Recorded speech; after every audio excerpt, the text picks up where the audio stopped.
Hello friends, welcome to my channel.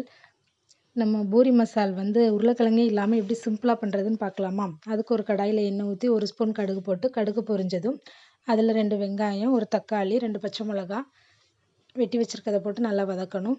இது கொஞ்சம் நல்லா வதங்கி வரும்போது ஒரு 2 ஸ்பூன் கடலை மாவு எடுத்து ஒரு பாத்திரத்தில் தண்ணி கலக்கி வச்சுருக்கேன், அதை ஊற்றிக்கணும்.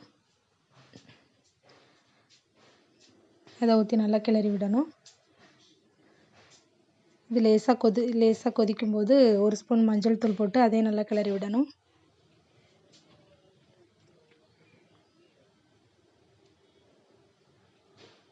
மஞ்சள் தூள் வாசனை போனதுக்கப்புறம் அதில் ஒரு 1.5 டம்ளர் தண்ணி ஊற்றி நல்லா வேக விடணும்.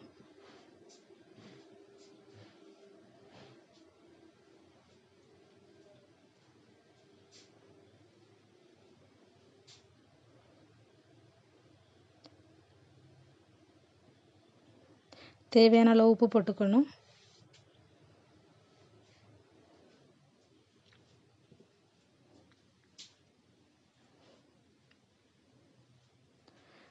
இது நல்லா கொதித்து கெட்டியாகிற சமயத்தில் இறக்கி வச்சிடலாம். கடலை மாவு போட்டிருக்கிறதுனால அடிக்கடி கிளறி விட்டுட்டே இருக்கணும், இல்லைன்னா கீழே அடிப்பிடிக்க வாய்ப்பு இருக்குது.